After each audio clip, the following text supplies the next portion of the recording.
जय जगन्नाथ नमस्कार। चलतु देखा आज रेसिपी। आज मु आपण मानू देखाइबी 2 मुठा मसूर डालीर सुपर टेस्टी तरकारी रेसिपी। ताहले चलतु देखा आज रेसिपी।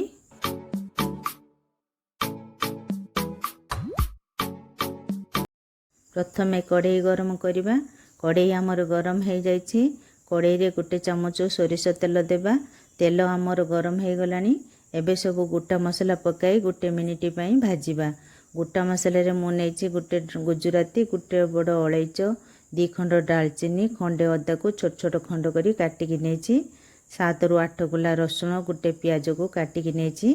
2टा सुखा लंका आउ गोटे टीस्पून लूण पकाई भाजिबा।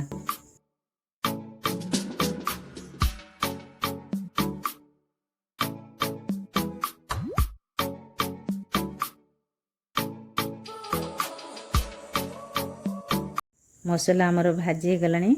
मसला आमर ठंडा होबे भितर मुझे 2 मुठा मसूर डाली नहीं। मसूर डाली की 2 घंटा है बतुराई देइथिली। एबे सोयाबीन बड़ को मध्य गोटे चामच लूण दे बतुराई देइथिली। एबे डाली को ग्राइंड कर देबा।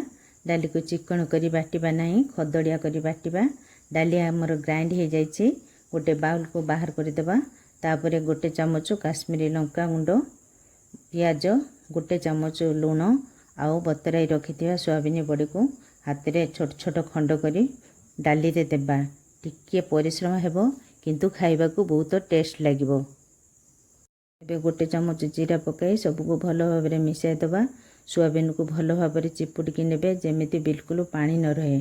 डाली को ग्राइंड कला बेले सेथिरे मध्य पानी देबे नाही। सुखा सुखा करी बाटिबे।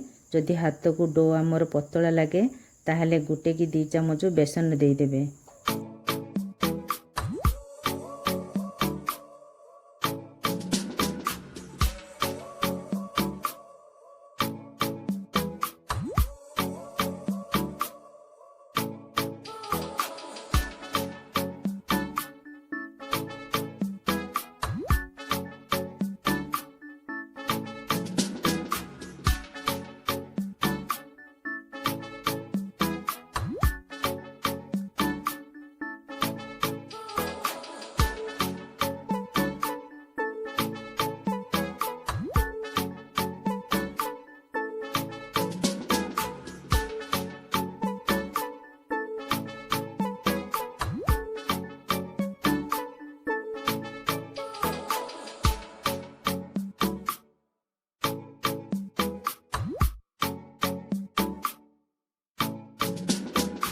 मसला आमर ठंडा हो जाइछि।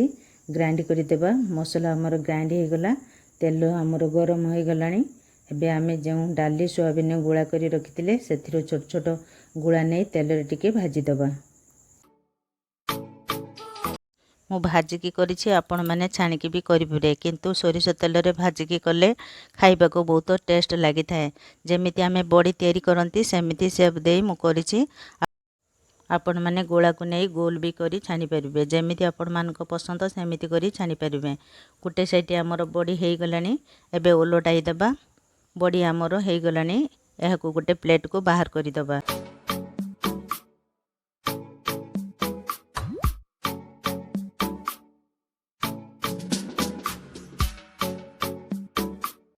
एपरी भाबे सब बड़ी को आमे भाजी देबा।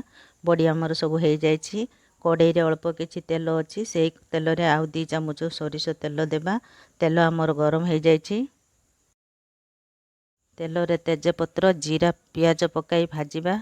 पियाज को किछि समय भाजिला परे गोटे चामच हळदी गुंड, काश्मीरी लंका गुंड पकाई सबको भलो भाबरे मिसाई देबा।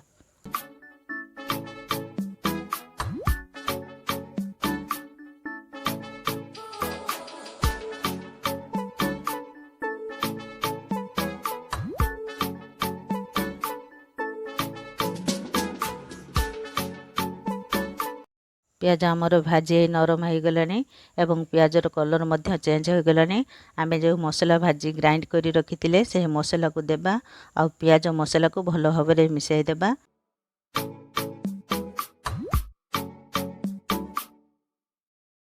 पियाज मसला आमर भल भाव मिसीगलानी। एबे किछि सुखा मसला देबा। सुखा मसला ने मु गोटे टीस्पून जीरा गुंड, गोटे चामच धनिया गुंड, गोटे चामच गरम मसला पकाई सबको भल भाव मिसाई 2 मिनिट पई ढांकी दबा। मसला को जिते भल भाव कषिबे तरकारी आमर सेते टेस्ट लगिबो। मु किंतु अल्प समय पई मसला को कषिबी कारण मु मसला को सब भाजिकी नेछि। मसला आमर भल भाव कषि तेल छाड़िलानी। एबे टमाटो देबा। आ टमाटो शीघ्र सिझिबा पई गोटे चामच लूण दे भल भाव सबको मिसाई किछि समय पई ढांकी दबा।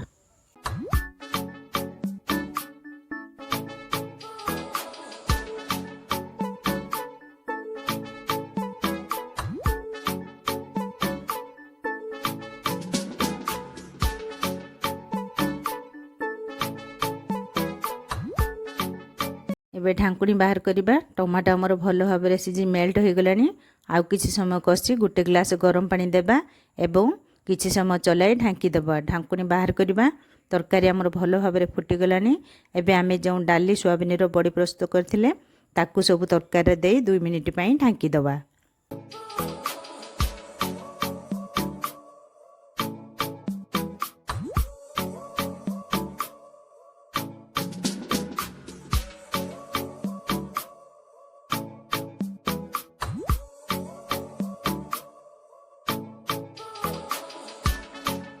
2 मिनिट हो गलानी। एबे ढांकुणी बाहर करिबा। तरकारी आमर भल भाव हो गलानी। एबे गैस को ऑफ कर देबा।